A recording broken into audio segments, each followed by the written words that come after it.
So you said you wanted to talk about a hammer throw gym, the homeless, Yeah. the homeless shopping cart thrower. We went Chucker. from we went from home gyms to homeless gym, Homeless gym, who is a jacked homeless person that we had just made up.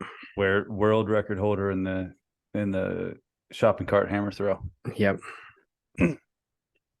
Fueled by methamphetamines and something that's in a Gatorade bottle that isn't Gatorade. More than one thing in a Gatorade bottle that isn't Yeah. Gatorade. Oh, that's terrible. Mhm. I'm not mad about it. So, but we are going to talk about uh, home gym stuff, people with limited equipment, and partially because, well, you have a home gym. I don't. Even, I have equipment at my house, but I don't really have a home gym. And you wrote the great first phase of a limited equipment program that will be coming out soon. So it'll be good to talk about, like, hey, what do you think people need to have, and then just different training stuff, and then our plans for the spring. But let's jump in on the home gym equipment. Where do you want to start with that? I can kind of walk through, I guess, sort of the evolution of my home gym. Sure. So I have flooring in there, which I think is a given. Nobody wants to roll around on the concrete. Um, there's a variety of rubber tiles that you can get, and then I started actually with a power rack, which I got a bunch of weight with, and then I bought some more weight. And I bought all this stuff used, but I ended up cutting down the power rack and sort of cannibalizing it into this half rack and built um, upright so it bolted to the wall and it serves as all my weight storage. But honestly, I mean, a rack is nice, but I feel like for the most part, those freestanding, like almost they're like squat uprights and a pull-up bar. I don't think, unless you wanted to use it for weight storage too, that most people would probably need more than that. Sure. And then I just bought dumbbells and kettlebells as I could find them, because again, I bought pretty much everything used except for my bumper plates. Um, and then over the years, I amassed, a couple different bars, a safety squat bar, bands, that kind of stuff. Um, and then a piece of cardio equipment. But if I were to do it now and I just wanted to get started, I would buy at least one piece of rubber flooring. Like, I don't know if you Like a guys horse have stall them. mat. Yeah, like Tractor Supply Co. or whatever here. You can buy those horse stall mats. I'd buy one of those. I would buy two kettlebells that were probably um, on the edge of like how heavy you thought you needed them. And the reason I say that is because lighter weight dumbbells and things like that, you can find those things used all the time Yeah, that's a good point. for super cheap. So if I were going to invest in two kettlebells, I would go on the heavier end. Especially because if you're just starting or something, like, you're going to get stronger over time, and having those be a little bit on the heavy side, you could still use them for a variety of things. Um, so, and then the real big expenditure to start, I would get a piece of cardio equipment to do cardio in the winter. So if I only had a few things, I would have like the mat, two heavy kettlebells, a jump rope, and a piece of cardio equipment. And then if you We, wanted to add another thing, like a pull-up bar of some type. I think, well, that's easy too, because you can get one of those things that goes in the door frame. You know what I mean? Yeah, it's pretty cheap. But the biggest expenditure, honestly, being the cardio equipment. And But shipping on that's and shipping on the kettlebells if you buy them somewhere, because yeah, I it's so expensive to ship them. they're brutal. I'm lucky that I have like a fitness store here in town, and so that's one of the few things I bought. Some of them new were kettlebells. And they weren't horribly expensive. But to start, the mat, kettlebells, and a jump rope, which was kind of that was your idea for this limited equipment program, is sort of, you can get so much stuff done with that handful of things. And then you can add things as time goes on, as you feel like you need them. Have you ever heard Dan John's philosophy on buying a piece of equipment? No. Well, I mean, we use it even at our gym, but I think it really holds water when you're trying to put together a home gym. And it's just like, so I apply this thought process to insulation. Like when I buy insulation for going hunting, I don't buy heavy sleeping bags because you can only use that piece of insulation really in one setting. Like you're not going to carry it around with you, you know. Um, but puffies, you can put those on and then get inside your sleeping bag, and you can use it in different applications and everything like that. So his thing is how many different ways can you use the piece of equipment? And we'll just use a Yeah. kettlebell for an example. Like you can use it for mobility because you can use it for like prying goblet squats. You can use it for arm bars. You can use it for a handful of different things. You can use it to condition with doing like swings and carries and such. You can use it for strength with presses and squats and deadlifts and rows. And so I think one of the best things you can do, like you did it without saying it, is just look at how many different ways can you use this piece of equipment before you buy it. Because it's like, for example, we thought about buying a belt squat machine for our gym, and belt squats. Have you ever seen one? I've used one. Yeah. The Oh, gym I used to go to had one. dude, they're awesome. Like They're cool. they're great, but they have a huge footprint and they have one application. And so when you look at Yes. it, it's like, how many applications does this thing have? But the one thing I do really agree with you on, especially if you live in a place that has harsh winters, like I live in Virginia right now. I mean, even bad days in the winter aren't that bad. I think our coldest day was, I think we got down to like, that's not true. It got pretty fucking cold a few weeks ago. It got down to like negative 10 or 14 or something. But most of the time it's a mild winter. So going outside and rucking and hiking and stuff like that isn't that big of a deal. But if you live in a place with harsh winters, I really agree with getting a rower, getting a bike, getting something Yeah. that allows you to condition on the inside during the And winter. even just because it's dark, if you wake up early to work out, it's dark. If you come home even at a relatively early time, like it gets dark pretty quick. So, Yeah. and that's not even to take into account, like right now it just crested 10 degrees and everything is covered in ice. So it's not a day where you're probably gonna like want to go, do a lap in the neighborhood so much versus hopping on the bike. It just allows you the opportunity, I think, to be more consistent. You have an Um, assault bike, right?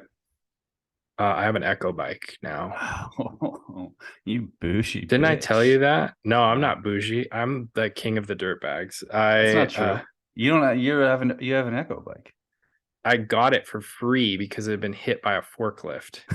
I didn't tell you this? No, but that sounds like you. Yeah, I got it for free. It had been hit by a forklift so hard, like front to back, that the it was basically, if you imagine an Echo bike and then imagining it just being kind of squished, and the belt wouldn't even tension. So through some MacGyvering with a bottle jack and some wood and stuff, I stretched it back out and evened it up. And then I had to fix the cage around the fan because it was all fucking mangled. That's But badass yeah, though. I fixed it. So it was free. And then yeah, it's nice. It's a lot quieter than the assault bike. They're quieter, they're nicer, they're more resilient. Like we destroyed our assault bikes. We broke them. I think for like a single family, I think an assault bike is totally fine. But if you look at the two side by side for lots of use, yeah, the Rogue is like, there's just no comparison. Oh, dude. It's like a tank. Volume of use and who's going to be using it. Like we have, if you're a big, strong person, it's worth it to get the Echo bike because Yeah, between me and some other guys at our gym, like we just destroyed the assault bikes, especially if you're gonna rip on them, dude. They don't hold yeah. up as well. No, I mean the build is like entirely different. The way that you sit on the bike is entirely different. I actually like the way you sit on the assault bike better because I'm a smaller person. Um, but the pro, like nothing, that's like a very minor thing. But the screen on the Rogue is nicer. The Oh yeah. seat on the Rogue is like 100 times nicer. It's way And more comfortable, without a doubt. yeah, it's just overall like, and the price difference from them new is not crazy different. No, not at all. So Not at what all. you're getting for the money is like, it's very different. And I would say, and I know there's a bunch of other companies that make fan bikes and stuff too. I don't know enough about them, but the price point being what it is, it's kind of, they're all sort of in that same ballpark. And the Yeah. Rogue is like tried and true. Yeah.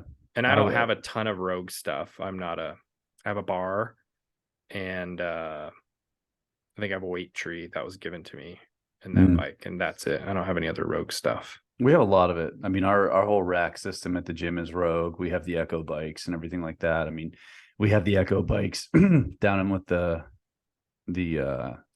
unit that Chris and I work with, like, and but between the volume of use of all that stuff, like it holds up. It does really well. So Yeah, it's really nice, and it's something that gets used.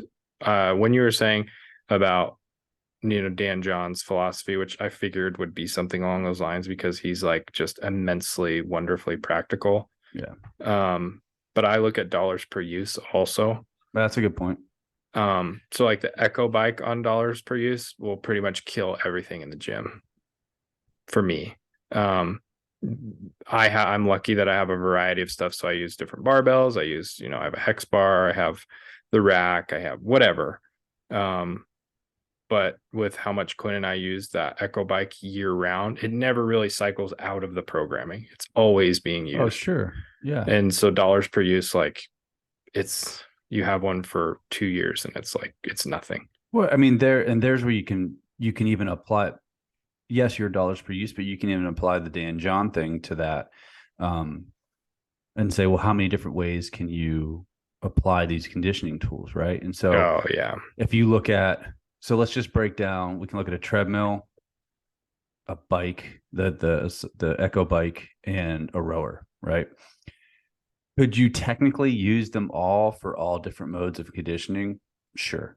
But Yeah. most effectively across the spectrum, the bike's going to win, because you can apply intensity very quickly, and very efficiently and very hard on the bike. So if you need to do anaerobic stuff, like if you're doing 10-second intervals or whatever, it's perfect for that. You can get on it and do long, slow duration stuff. It works for medium duration stuff. And so the ways that you can apply it for conditioning, pretty good. But you look at the rower, it's really tough to do bursty stuff because it takes you a little bit of time to build up. It also, people don't realize this, but the rower takes a fair amount of technique and skill.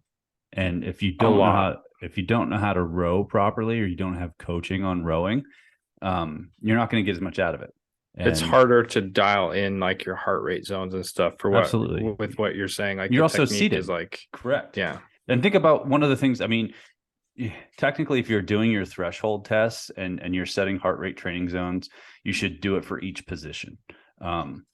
So we do our stuff standing because we do most of our activity is standing. But like, so if you're going to do we do a bike test and stuff at the gym, you should technically have your zones done for different positions because your heart rate's going to be different. But then for what we do we do some rowing and stuff like that? But yes, but it's least applicable to the things that we're going to do, because you're not really going to be seated and exerting yourself like that. So I think, like, if you're going to break them down, I would go in order of what you would buy. I would go assault bike or Echo bike, fan bike, whatever, treadmill, then rower. Because treadmill, you're not going to get the bursty stuff necessarily as easily. I mean, you could keep it running and then jump on and then like biff and skid your face off the floor and fly into the wall. Yeah. But you can also increase the elevation and use it that way. You can do, you can apply it, I think, in a better way than the rower for what we do. So, yeah. and you could buy one that folds up and you can put it against the wall, so you don't have to. So it gives you some space. The footprint is a huge thing too, and that would be a pro for the rower. But the benefit the bike has, the footprint doesn't matter. I mean, as long if you have enough room to put it in there, like just do it because it's worth it. And I've gotten rid of stuff. I've had like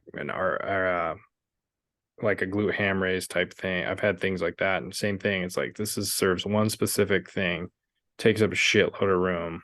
I'm getting rid of it. Yeah. So what's our essentials list? So we're gonna say Essentials. like essentials of your minimalist home gym. So I would say I'm with you with the kettlebells. I'm also agree with you with pushing your strength limits there.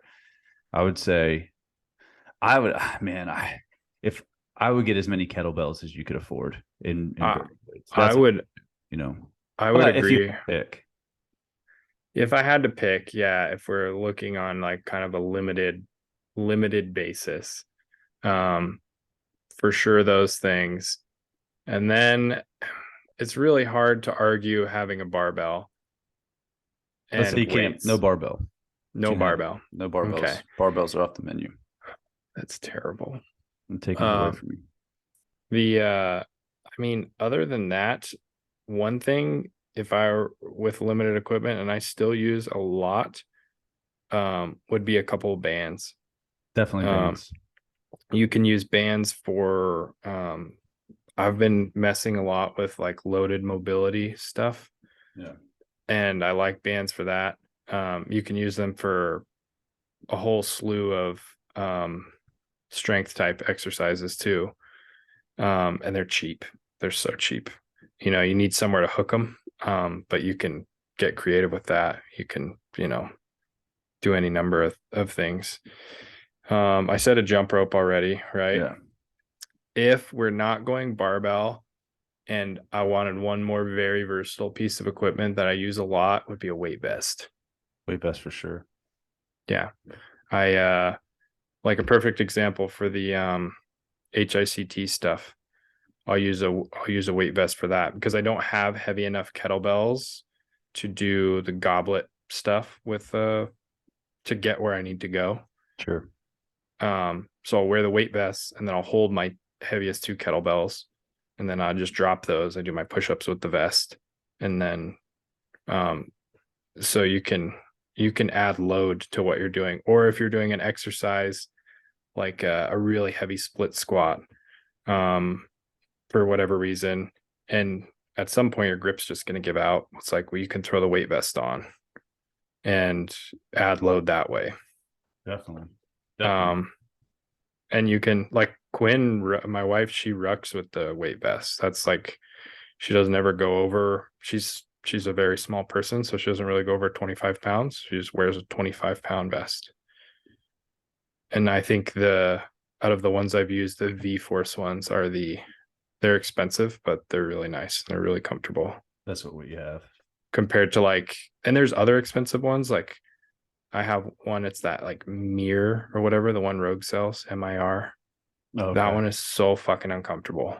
Oh, is it really? It just, oh my God. It's one of those things you think like, I'll get used to this. It kills my like traps and shoulders. Just the way the shoulder thing is really wide and thin. So it just kind of like bites into your whole trap. That V-Force one is pretty skinny and it has like nice padding. Yeah. And same thing, I would buy like one you could add weight to, even if you only need 20 pounds right now, but I would buy one that later you could add a little bit of weight to. Not necessarily for like rucking purposes, but if you're going to be doing other loaded movements and you have limited stuff, you can always slap that weight vest on and the world's your oyster. You can add a lot of load pretty easily that way. Absolutely. I'm writing all of this down. What else was I going to say? Oh, the dumbbells. So I think a strategy for the dumbbells could be getting those like selectorized ones that go up to 50 and then adding heavier dumbbells on top of that. Cause like if you get the selectorized one, they start at like they're so expensive too. Are they? Oh, I mean, dumbbells themselves are expensive. Either way. Yeah, I I mean, mean honestly, the buying selectorized ones are going to save you money though, because you could go from like 5 pounds up to 50 pounds with those things. it's way cheaper to buy them Yeah, than it is to buy a whole set of dumbbells. right. That's probably my next big expenditure.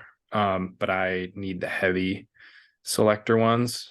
Yeah, And they're a fair chunk of money, but their footprint, they take up nothing. exactly right. And like you're saying, you you have this wide range of weight you can choose from.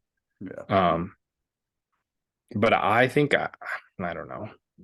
It just depends on, I guess, where you're at. But I would, on all of these things, I would always kind of plan for the future and buy something you can grow into if you're gonna put up the money, you know. yeah. That's a Because great point.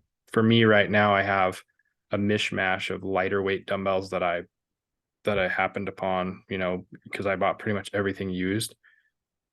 I had some that I have some that I made, and then I have uh, loadable handles, so I can load them up really heavy, but Oh yeah, they kind of suck because they get wobbly. they get wobbly because the grip is long, so you have to have your hand kind of in the right spot to keep it balanced. And then, you know, if you have the 25s on there, they're very big. Oh yeah, we used to, like when we had our powerlifting gym back home in Pennsylvania. Like that was what we had, those, you know, those like the small barbell dumbbell things that you're talking about. And I don't know, they're just, They work, but they suck. they work, but like you have to worry about swinging them up, you know, like if The like the weight's going to weight's going to stay on there. move, it's going to Yeah. stay, you know, like it's, I Yeah, just, you need the like screw type collars that you can really smash down, yeah, like the they're really spring tough to do type or whatever. carries with and stuff too, because like if you say, like if you have 25s on there, like it's really tough to keep you from smacking them off your legs, you know. Yeah. Yeah, Yeah, they work. But they're not as versatile because of, like we're talking about, how big they are, how wobbly they are. Like if all you're going to do is heavy rows, sure, they work fine for that. But all the other stuff, like we're talking, how many uses can you yeah, have? I also think convenience in terms of like not fighting stuff. If you have to like rig stuff to sort of get it done versus just picking something up and going, I think there's something to be said. And that's why I think kettlebells are sort of yeah. they're the king, because it's just like there's no messing with anything. You just pick it up and go. Absolutely. I'm 1,000,000% on board with that. So, well, we're going to release this list. So we're going to put this together and put it out too. So we'll have our Hunter home gym essentials list that we'll be releasing. Oh, So, one other thing oh, add that's it. very inexpensive Mm. would be a set of those like TRX style straps. Oh yeah. Yeah. A suspension trainer. Yeah, That's a and good you name. can, I mean, like mine is literally, they're like cheap ratchet straps You with can like make an them. Yeah. Amazon handle and a snap that hang from my pull-up bar. You could anchor them to whatever. But I have like $30 into them. I mean, and we use the same thing. We use them all the time. It's a good list. Yeah. I'm gonna compile this and make it into a PDF, and we're gonna release it for you guys so you guys can get the Human Predator Packmule home gym essentials list. Yeah. There you go. I think that's pretty good. I think Yeah. you could do a lot with that stuff.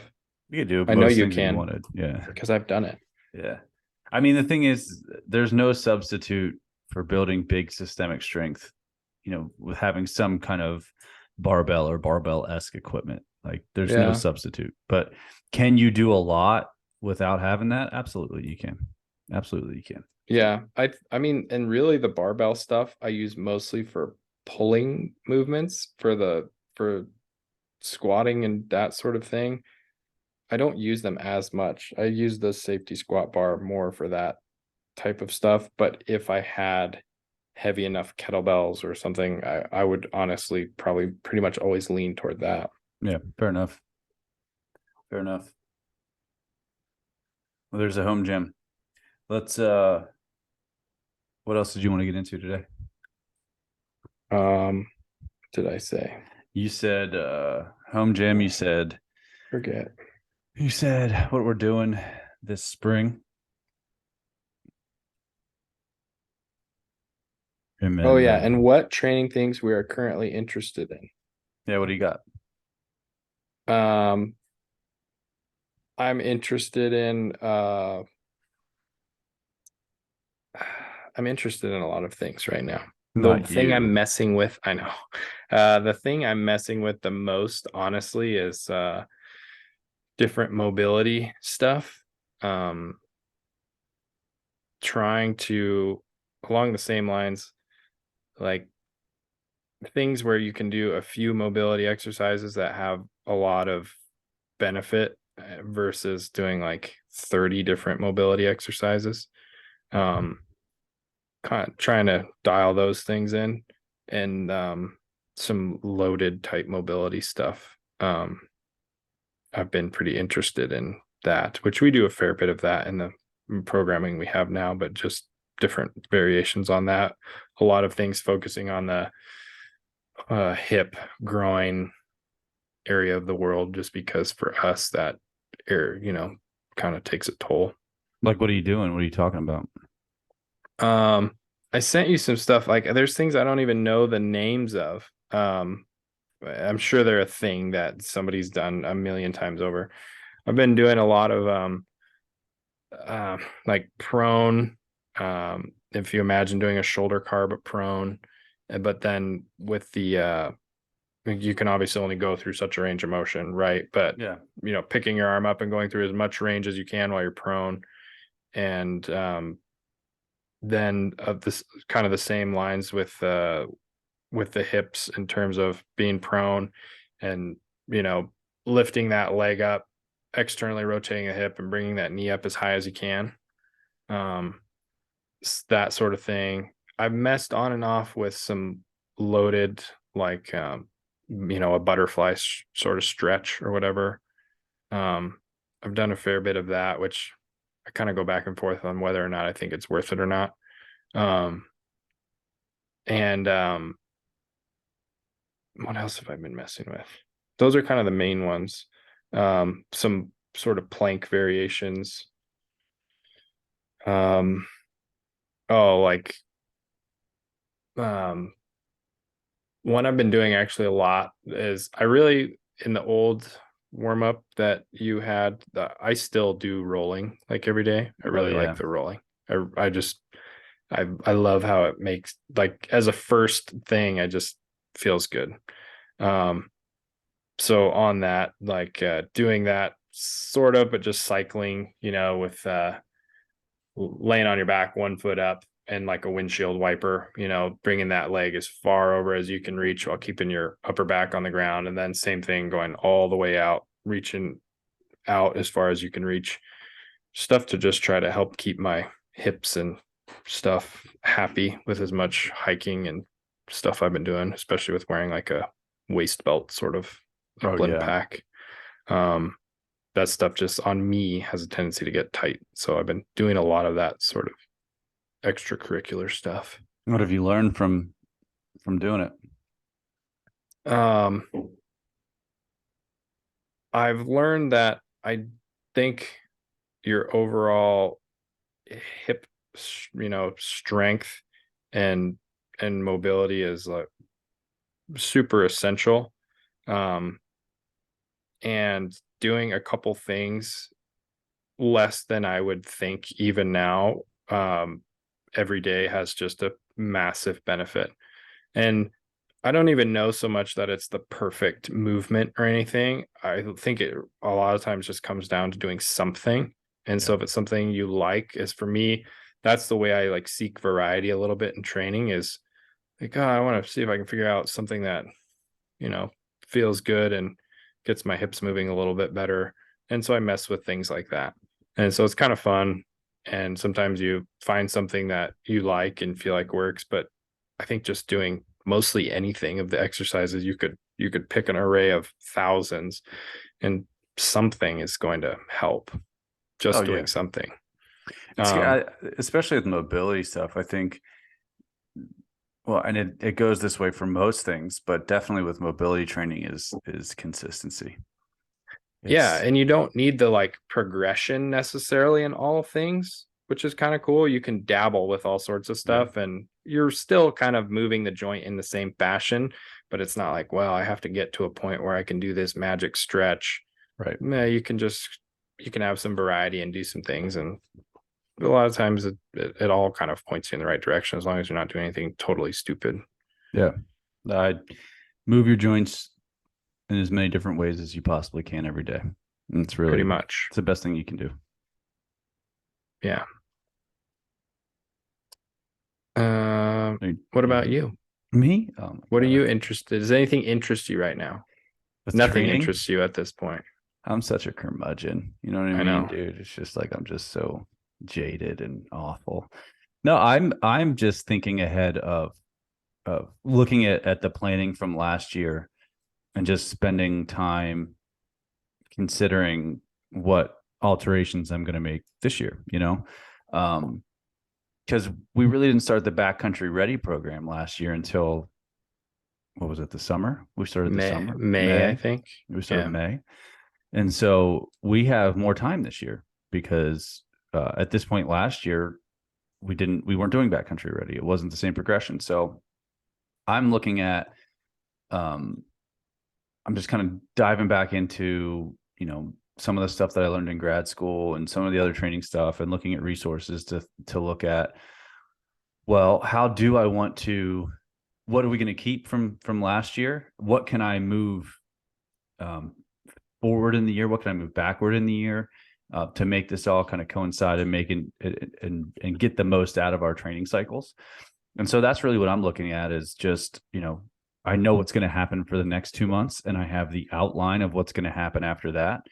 And I'm really just trying to think through all of the different training modalities, how I want to organize them and what we're going to do to get the most out of each training block. And so that's where I've been spending my time because, we're in our capacity block right now, both from an aerobic standpoint and a strength standpoint, but then we'll go into power block after that. I'm a strength and aerobic power block, and just thinking about looking at different amounts of volume. Like, what are we going to need? How do I want to organize this to max effect? What do I need to keep from an organizational standpoint? And so I've just I've been going through that thought process to think about how do I want to organize things, because I know what I want to do and I know the outcomes. And it's just like, well, how much of each thing do we need? And we could do the exact same thing as last year and we would get results, but I don't want to do that. I want to, how can I make this better and how can I better sequence things to get us even farther down the road? And so when it comes to training, that's where my mental bandwidth has been for the past handful of weeks, especially as we're starting a new program next week. But that's where my attention and energy has been. Yeah. I mean, that makes sense. You're looking at really a global perspective on where we're headed with things. Yeah, I mean, there's also the smaller elements of like, okay, specifically from a joint range of motion thing perspective, what could we add in or alter this time around? So for this time during this program, you've likely noticed that we've done a lot of different lower extremity work. We've done a lot of lower extremity stretching, like foot and ankle stretching. We've done a lot of calf raises, and I'm just trying to build volume in our lower extremity that's going to get us ready for more contacts as we move into different types of training, more foot contacts, but also as we move into the summer, and there's more and more time spent out hiking and rucking and outside, we have the resiliency to do that. And it's like, okay, so what other elements of that do I want to include this year and different ways to load exercises and things like that. So I'm kind of in a global thought process right now, but also how do I apply the minutia as well in that global thought process. So that's where I was at. That's where I was for about the last 24 hours. That's my alibi. You can ask my cousin. Sir. I'm gonna let that. And what else did I have? What we're Plans doing for this spring. plans for spring. I know your plans for spring, but you should tell Hunt, everybody your plans for hunt spring. stuff. I I have a furry convention, second one that I've ever. Oh God. That's terrible. I'm sorry. But it's a real thing, It is a real thing. I'm not which judging is anybody. I'm just think it's funny. insane. Yeah, it is kind of insane. Um, no, so hunting wise, I mean, I really love hunting turkeys. So I'll hunt them first in California. Maybe you're going to come over and try to kill your first turkey with us, which would be awesome. And I'll be out there at the end of March for the opening weekend of the season, which I just love where I go. Our friend Leanne is just, well, she's an incredible host and she has an incredible family, and their property is just, it's a dream. Like it's in everywhere you look, there's something to look at. It's just an incredible place. And the turkeys talk all day long. And it's just growing up in the East. Well, I didn't really hunt turkeys until I was an adult, but um, no matter what, just being around the East, you don't hear them talk all day like that. There are places here, like I've at my buddy Sean's place, I killed a turkey there 2 years ago, and I called it in and then spooked it because it didn't make any noise. Like I was just like kind of blind calling, and it just snuck up on me. And then I spooked it, and then it came back and I killed it. But that's all to say, like here, turkeys don't always talk, but out there, they literally talk from half an hour before sunrise until sunset. And it is just amazing. So you can locate birds, you can get on them, and it's just fun to hear them because you'll just be sitting, man, you'll be sitting on a hilltop and you'll just hear like over on that ridge. And then there's another one over on this ridge. And it's so much fun. So um doing that. And then I'll hunt them here in Virginia. I have one spot here that I'll hunt, and typically I go out there and kill one opening day, and then that's just kind of it. And then I'll go to Pennsylvania and hunt them too, with Brett and everything, because there's way more public land up in Pennsylvania than I have access to here in Virginia. So I'll do that, and then I'll fish. I really I want to get, the past few years I just haven't fly fished as much as I had in the previous decade, and I want to do more of that. And I built that 6.5 PRC last year, and I want to take that west to hunt this year. So I really want to get dialed in with that. Um, I don't think I'm going to do any hand loading for it because the way it was shooting factory was ridiculous. So I think I'm just Yeah. going to stick with that. But my scope is mil radians. And so that's the first one I've ever had. And so I want to get really good at understanding that system and learning it as compared to MOA, because it's all I've ever had. So I want to practice with that and get good at positional shooting with it and everything, and just really feel dialed in with it before I go west hunt with it next year. Well, It's a pretty good plan. Yeah, it's a pretty good one. What about you, man? Well, I'll probably go into the depths of despair for a little while after the season ends. I'm expecting that. And then I will definitely fish. I fish a fair bit. Normally year round. This is the first winter I haven't done a lot of fishing. I actually normally do It's a because you fair got your bit of fishing dog, in the man. winter. Hunting the birds. Yeah, I just can't I can't do enough of it. I love that. That's awesome. Yeah. I mean, it's awesome, and then it's also kind of like, every waking free second you have, it's probably very annoying for my wife. Like, I need to go get my dog in the mountains before it's over. But there's a light at the end of the tunnel now. So I think she's probably feeling better about me, abandoning my responsibilities because there's a limited time. Almost done. um, that I'd like to come kill a turkey if I can swing it. That'd be cool. And just that place looks really cool, honestly, is a huge part of it. Just seeing different stuff, I always like that. And then the great debate in my mind, I'm going to try to hold out as whether or not I get another dog. Oh, Yeah. oh, That's a big debate. I'm willing to moderate this debate. currently live right now. I'm willing to moderate it. I just what's that? Oh God, what's that show? What's the TV show where the people they ask them questions and they say a bunch of inappropriate shit? I don't know. Oh, Fuck. wait, are you talking about? Wait, I don't know if I know what you're talking about. Oh They ask them shit. questions and they say inappropriate shit. Yeah, the guy says like you know, something you'd like to do with your wife, and they pull the audience and Oh, are you talking about Family Feud? is it Like with Family Steve Feud? Harvey? Yes, Yeah, yes. that's what it is. That's the how I imagine you moderating. I think it's worth a shot. Let's find out if that's the case. Let's find out if that's true. What kind of dog? What do you, another Brittany? That's further down the rabbit hole of debate. What are you thinking? Uh, another Brittany or a setter. Oh, okay. What kind of setter?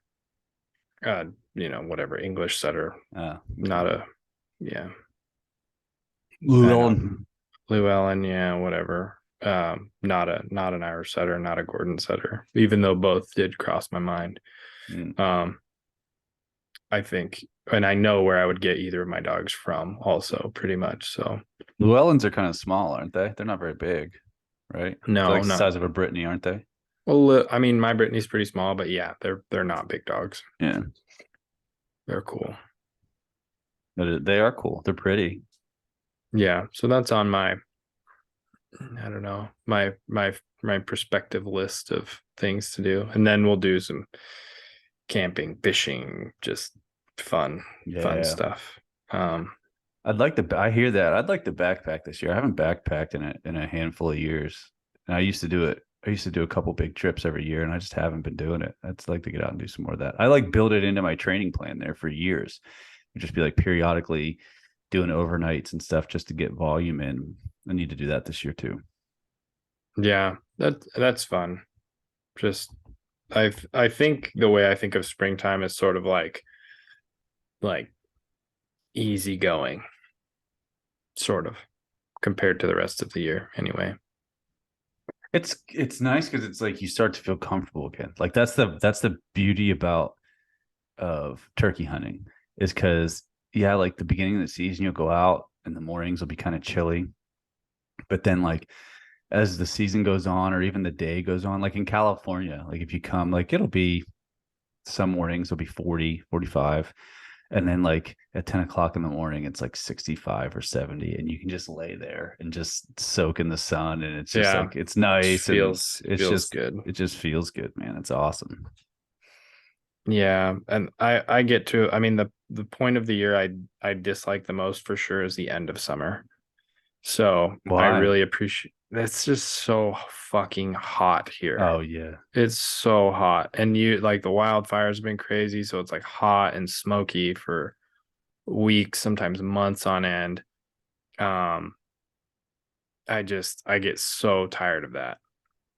So the spring, I very much appreciate the spring. Spring and fall are my favorite seasons for sure. I hear But that. spring is really cool because fishing it gets really good, and kids run around outside, not all cooped up, and it's a it's a nice like easy time of year. Days get longer, and you start scheming on what kind of dog you're gonna get.